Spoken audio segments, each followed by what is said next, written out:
యోహాను సువార్త 8వ అధ్యాయము 45 నుండి 51 వరకు. నేను సత్యమునే చెప్పుచున్నాను. 51 అందరం చదువుదాం. ఒకడు నా మాట గైకొని ఎడల వాడి అన్నడును మరణం పొందడని మీతో నిశ్చయముగా చెప్పుచున్నాను ఉత్తరం ఇచ్చును. దేవుడి పరిశుద్ధ వాక్యం మన వినికిడిలో దీవించును గాక.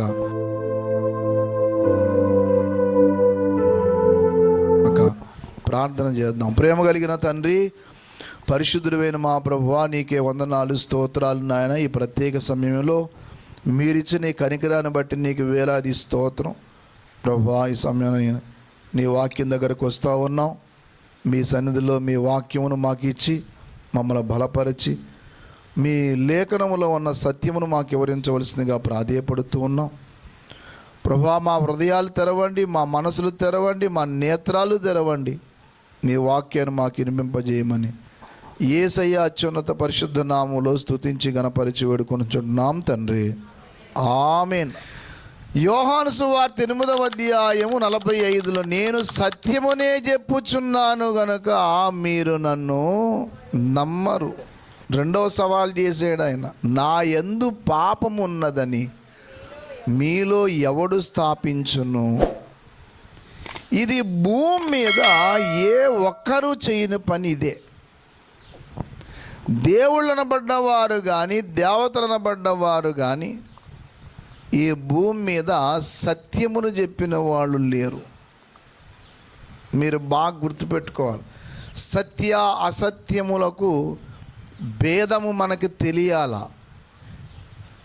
వాక్యములో దేవుడు దాన్ని ఏం చెప్పాడంటే, నా ప్రజలకు ఆ భేదం ఈ విషయం ఏదో వాళ్ళకి నేర్పించాలి. మీరు మనం దేవుని బిడ్డలంగా ఒక పని దేవుడు మనకు అప్పగించాడండోయ్.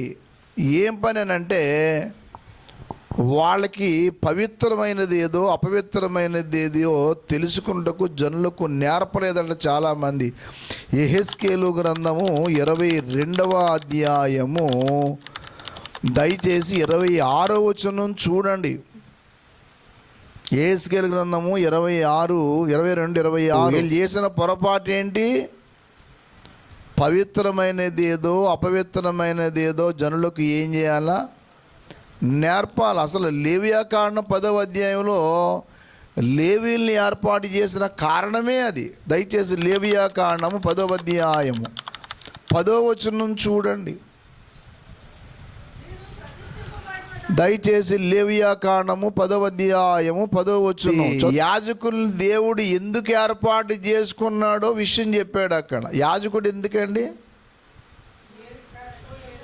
3-4 కార్యక్రమాలు చెప్పాడండి అక్కడ. ఆ వచనం దగ్గర లేవి 10:10 మళ్ళా మొదలు పెట్టండి. అది ప్రతిష్ఠింపబడిన దానికి లౌకికమైనది అంటే లోక సంబంధమైన దానికి అపవిత్రమైన దాని నుండి పవిత్రమైన దానిని అది వేరు చేయాలా? దేవుడు ఇశ్రాయేలీలకు నేర్పమని మోషేకి దేవుడు నేర్పించిన విషయాలన్నీ వారికి ఏం చేయాలా? బోధించాలి. మూడో పని ఏం చేయాలి చెప్పండి? అదేనండి, మొత్తం అంతా చదవకుండా సింపుల్గా చెప్పాను. దేవుడు మోషే చేత చదవండి, ఇశ్రాయేలీయులకు ఆజ్ఞాపించిన సమస్త విధులను మీరు వారికి ఏం చేయాలా? బోధించుటకు 8 నుండి 11 వరకు ఒక పార్ట్ అది. లేవియాకాండము 10వ అధ్యాయము లేవీల్ని ఏ కారణము చేత ఏర్పాటు చేసుకున్నాడు, ఎందుకు మీరు ఎలాగ ఉండాలా? మీరు చాలా జాగ్రత్తగా ఉండాలండోయ్. మీరు అనవసరంగా మందు తాగేసి మత్తులైపోయి ప్రజలను మర్చిపోతారేమో. మీరు మందు తాగకూడదు అంటే మరి విశ్వాసం తాగొచ్చా? యాజకుడు తాగకూడదు, మరి విశ్వాసం తాగొచ్చా అంటే వాళ్ళు తాగకూడదు. అక్కడ చెప్పాడు, మిమ్మల్ని నేను ఏర్పాటు చేసుకున్న విషయం ఇది. మీరైనా డబ్బు సంపాదించాలా? అందుకు ఏర్పాటు చేసుకోండి. యెహెజ్కేలు గ్రంథము 44వ అధ్యాయము యెహెజ్కేలు గ్రంథము 44వ అధ్యాయము దయచేసి 23వ వచనం కూడా చూడండి. అమ్మ యెహెజ్కేలు 44:23. జనులకు ఏం చేయాలి? నేర్పాలా. ఏమి నేర్పాలా? పవిత్రములు ఏదో నేర్పించాల. ప్రతిష్ఠితమేదో అపవిత్రమైనది ఏదో వాళ్ళకి ఏం చేయాలా? నేర్పించాల. ఇది గుర్తుపెట్టుకోండి. భక్తి జీవితం అనక ప్రతిది కూడా నేర్పించాలి. ఇది బాగా మీరు జ్ఞాపకం చేసుకోవాలి. ఒక విషయం, మందిరానికి వెళ్ళాము అన్నారు మీరు, అన్నాం లేదా వెళ్తున్నాం అన్నారు లేదా, మరి ఈ జీవితంలో ఏమి నేర్చుకున్నారండి అని అంటే మనం ఏం చేయాలి చెప్పండి? తప్పనిసరిగా కొన్ని నేర్చుకోవాలి. దాంట్లో ముందు నేర్చుకోవాల్సింది ఏంటో సత్యము నేర్చుకోవాలి. ఏం చేయాలి చెప్పండి? సత్యమును నేర్చుకోవాలి. సత్యం అంటే ఏమిటి? అసత్యం అంటే ఏమిటి? యేసయ్య సాక్షాత్తు యేసయ్య చెప్పుకుంటూ వచ్చాడు, నేను సత్యమునే చెప్పుచున్నాను. ఇక్కడ మీరు బాగా గుర్తుపెట్టుకోవాలి. యేసయ్య సత్యము, యేసయ్య చెప్పింది సత్యం. యోహాను సువార్త 14:6 ఏమన్నాడు? నేనే సత్యమును, మార్గమును, జీవము. నేను సత్యమును, అలాగే నేను చెప్పేది ప్రతిదీ కూడా ఏంటి చెప్పండి? సత్యం. ఇక్కడ బాగా గుర్తుపెట్టుకోవాల్సిన విషయం ఏంటంటే యేసయ్య సత్యము, యేసయ్య చెప్పింది కూడా ఏంటి చెప్పండి? సత్యము. మనకి సత్యము తెలియాలా, సర్వసత్యము కూడా తెలియాలా. సత్యము తెలియాలి, సర్వసత్యము కూడా తెలియాలి. వాక్యము తెలియాలి, వాక్య సారాంశము కూడా తెలియాలి. యోహాను సువార్త 17వ అధ్యాయము 14వ వచనం దగ్గర నుంచి చూడండి. మనల్ని లోకం ద్వేషించినప్పుడు మీరేమీ ఆశ్చర్యపోవసరం లేదు, ఇది జరుగుతుంది. మనము లోక సంబంధులం కాదు. 15వ అధ్యాయంలోనేమో యేసయ్య చెప్తూ మళ్ళీ 17లో మళ్ళీ రిపీట్ చేశాడు. 15:18 ఏమన్నారు? యేసయ్య మిమ్మల్ని లోకంలోంచి ఎన్నుకున్నాను, ఆ లోకం మిమ్మల్ని. యోహాను సువార్త 15వ అధ్యాయం 18లో మీరు ఎవరి సంబంధులు కాదు. ఎందుకు కాదు? ఎందుకంటే లోకం అంతా ఏమైంది తెలుసా? దుష్టుని చేతుల్లో పోయిందట. యోహాను రాసిన మొదటి పత్రిక 5వ అధ్యాయం 19వ వచనం, మనము దేవుని సంబంధులమనియు లోకమంతా దుష్టుని యందున్నదనియు ఎరుగుదుము. మనమేమో దేవుని సంబంధము, లోకమంతా దేని యందున్నది? అది. కాబట్టి ఇప్పుడు లోకమంతానేమో ఇప్పుడు ఎక్కడ దృష్టి ఎందుందంటే ఎక్కడుంది?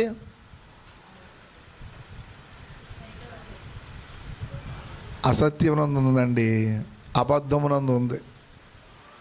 అర్థమైందా? యోహాను పత్రిక రాసింది ఆయనే, యోహాను గారే. యోహాను సువార్త రాసిన ఆయనే. యోహాను సువార్త లోకమంతా దృష్టిని ఉందంటే లోకమంతా ఏంటో యోహాను సువార్త 8:44 చూడండి. నాకు జనగడు అంటే ప్రతి అబద్ధం పుట్టింది ఎక్కడి నుంచి? అంతే.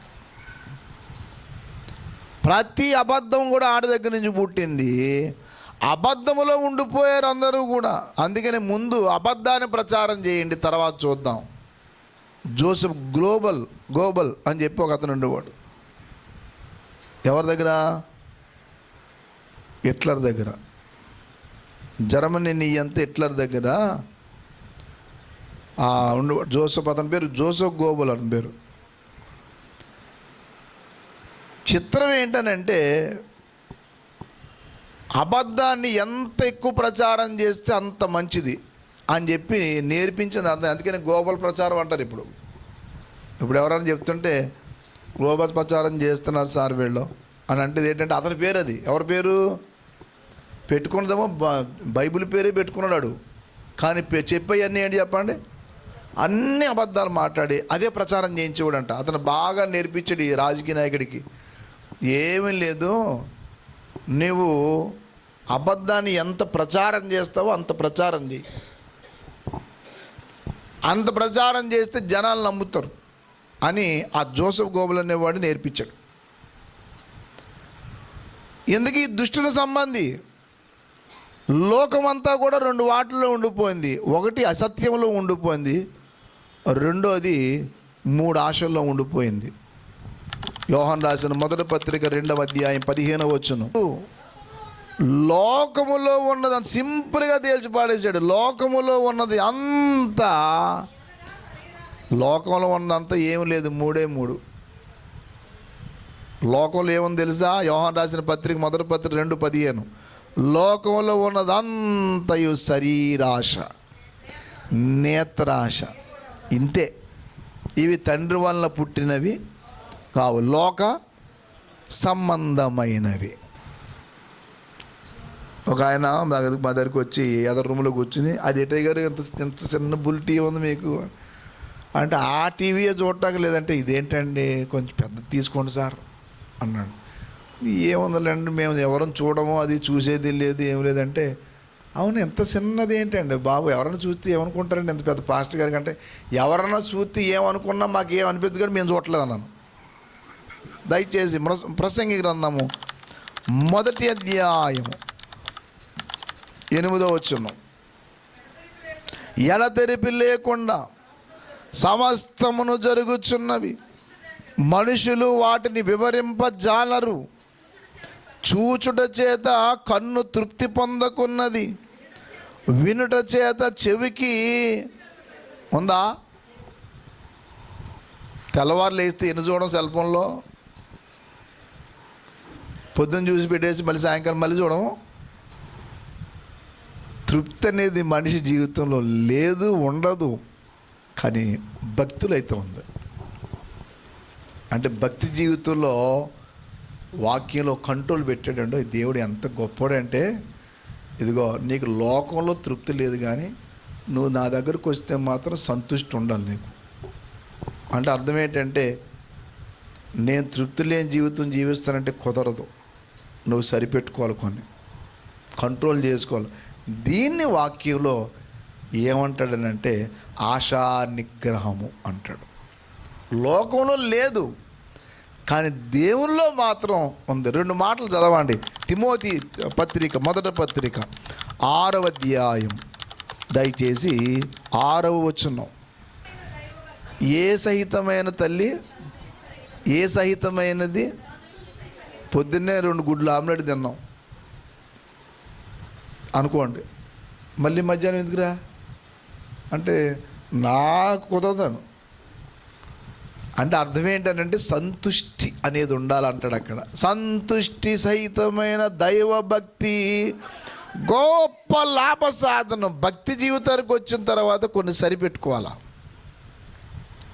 1,00,000 రూపాయల కట్నం ఇచ్చారు, ఇంకో 1,00,000 ఇవ్వాలంటే అంటే 1,00,000 ఇచ్చేది మొత్తం శిక్ష అడిపోద్ది, జాగ్రత్త. ఇక డబ్బుకి అంతు దరి లేదు, కొంతమందికి ఆశ లేదు. ఆశకు అంతు ఉండదండి. సంతృప్తికరమైన జీవితం ఉండాల. లోకంలోనేమో సంతుష్టి లేదు, దేవుని యందు ఏమని చెప్పండి, లోకంలో లేనిది సత్యము లేదు. లోకంలో ఏమి లేదు చెప్పండి, సంతోషము లేదు. 3 మాటలు చెప్తాను, బాగా వినండి. లోకంలో ఏమి లేదు, సంతుష్టి లేదు. రెండోది ఏమి లేదు, సంతోషము లేదు. మూడోది ఏమి లేదు తెలుసా, సంతృప్తి లేదు.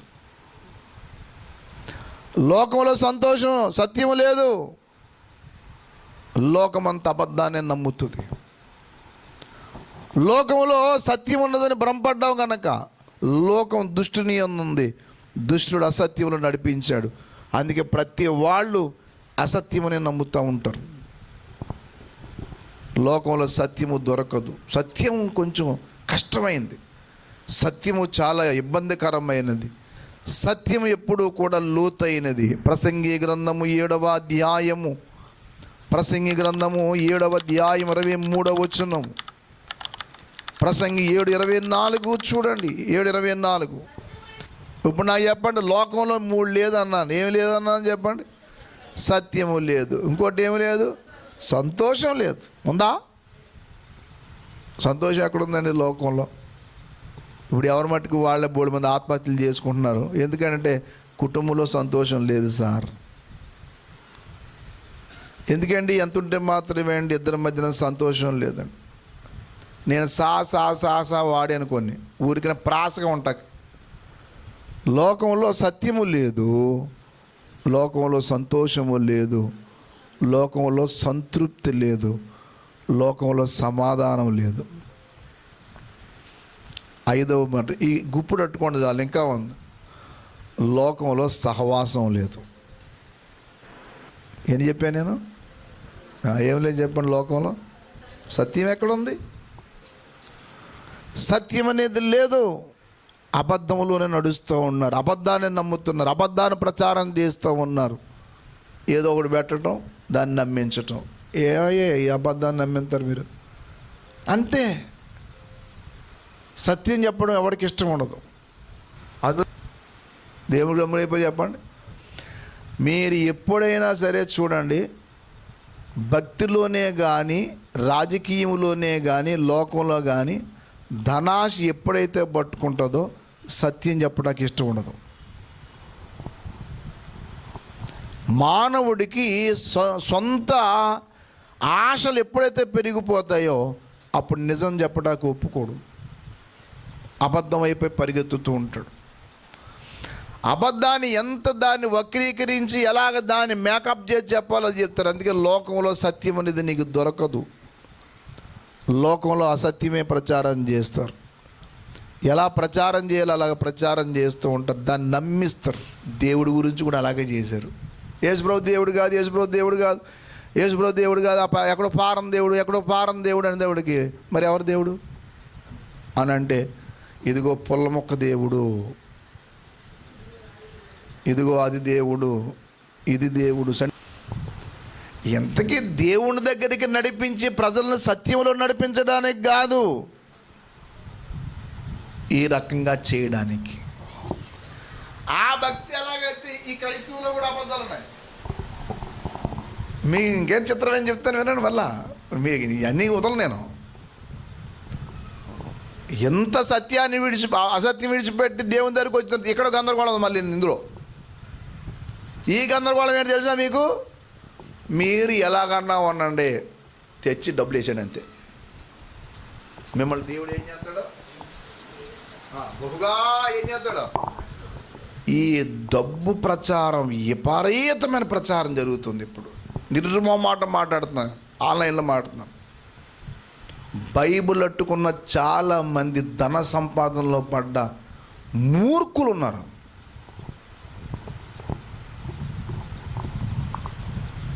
బ్రతకడం అనేది చాలు, కానీ జనాల్ని పీడించి అప్పులు చేయించి డబ్బులు తేవటం. నేను కూడా చెప్తున్నానమ్మా, మీ స్థాయికి మించి ఎప్పుడు సహాయం చేయకండి. ఎప్పుడు అందరికీ చెప్తున్నాను, ఎంత స్థాయో ఆ స్థాయిలో చేయండి, కానీ ఇబ్బంది పడి ఎప్పుడు ఏం చేయొద్దు, సాయం చేయకండి. నాకు నచ్చంది ఒకటి ఉంటుంది, నేను చిరిగిపోయిన బట్టలన్నీ వేసుకుంటాను, కానీ ఇబ్బంది పెట్టడం నాకు ఇష్టం ఉండదు, అస్సలు నచ్చదు. దేవుని పేరట మీరు చేయటం మంచిదే, కానీ నేను మాట ఏం చెప్తానంటే, అప్పు చేసి మాత్రం ఎప్పుడు చేయకండి, చేయొద్దు. మీరు సత్యాన్ని నేర్చుకోండి చాలు, అంతకుమించి ఏం లేదు. ఈ 5 గుర్తుపెట్టుకోండి మీరు. లోకంలో లేని ఏంటి, ప్రభువులో దొరికింది ఏంటి, మనకి యేసయ్యలో దొరికింది ఏంటంటే, యేసయ్య అన్నాడు, అందుకని నేను సత్యము చెప్పుచున్నాను కాబట్టి లోకం నన్ను ఏం చేయదు, నమ్మదో. యోహాను సువార్త 18వ అధ్యాయం 37వ వచనం ఏం చెప్పండి? సత్య సంబంధి అయిన ప్రతివాడు నా మాట వినును అని పిలాతు చేసిన పెద్ద పొరపాటు రాశాడు అక్కడ దేవుడు. అందుకు పిలాతు సత్యమనగా ఏమిటి అని ఆయనతో చెప్పి బయటికి వెళ్ళిపోడు. అడిగాడు, చెప్పేవరకు ఉండలేదు. చూడండి ఏం చేశాడు.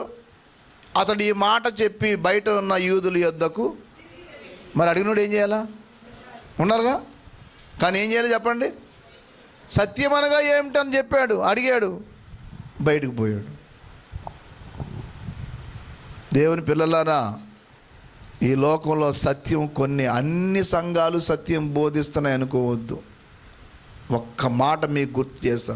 సత్యం అంటే ఏమిటి అంటే లేఖనానికి బయట ఉన్నది ప్రతీది కూడా అసత్యం. అంటే ఏమిటి వినండి. ఇప్పుడు నేను మిమ్మల్ని అడుగుతున్నాను, మీ క్లారిటీ ఉండాల.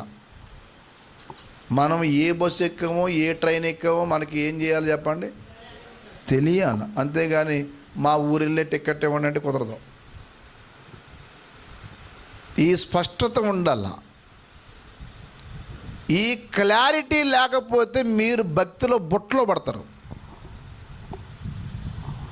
కొంతమంది ఎక్కడెక్కడి నుంచో వెళ్తుంటారు చర్చికి, ఎక్కడి నుంచో దూరం నుంచి. ఎందుకు వెళ్ళారు మీరంటే ఆ వొకబులరీ నచ్చింది వీళ్ళకి, అంతేగాని సత్యం నచ్చలేదు. సత్యం లేదు అక్కడ. వాళ్ళు మాట్లాడే మాటల గారిడిలో పడతారు వీళ్ళు. బాప్తిస్మము అంటే అర్థం ఏంటి చెప్పండి, చెప్తున్నాను. బాప్తిజం చిలకరింపు కరెక్టా, ముంచడం కరెక్టా, ఏదన్నా కరెక్టనా? మరి చిలకరింపు బాప్తిజం మరి ఏం చేయాలా? వాళ్ళతో ఎక్కిపిస్తే ఏం చేయాలి మరి మనల్ని? మనం అందరూ కలిసినట్టే. ఏది కరెక్టో దాన్ని వెంబడిస్తాము. బాప్తిజం అనే మాటకు అర్థం ఏంటంటే ముంచబడుట. బాప్టిజో అనే గ్రీకు పదానికి అర్థం ఏంటి చెప్పండి, ముంచబడుట. ఇప్పుడు నాకు చెప్పాలా, ఇప్పుడు సత్యమైన బాప్తిజం అంటే ఏమవ్వాలా? రోమాపత్రిక 6వ అధ్యాయము 4వ వచనము, కొలసీ పత్రిక 2వ అధ్యాయం 12వ వచనం నెరవేరాల. ఇది సత్యం. అది కాకపోతే అసత్యం. అంతేనా? ఆయనతో కూడా ఏం చేయబడ్డాం? పాతి పెట్టబడ్డాం. అంటే బాప్తిజం అనగా సమాధితో అనుభవం అన్నమాట. అంటే సమాధి ఎలా చేస్తాం? పైనెట్టి కొంచెం 4 మట్టి ముక్కలు అలాగేసి వచ్చేస్తామా? ఏం చేస్తాం? కప్పెడతాం. బాప్తిజం అది జరగాలి. ఇది సత్యం. లేదు సార్ జెండా కింద కూడా బాప్తిజమే అన్నారనుకోండి, అది ఎలా బాప్తిజం అవుద్దండి అనొద్దు. లేదండి చిలకరింపు బాప్తిజమే, అది ఎలాగైతుంది? చిలకరింపు అనేది బాప్తిజమే కాదు.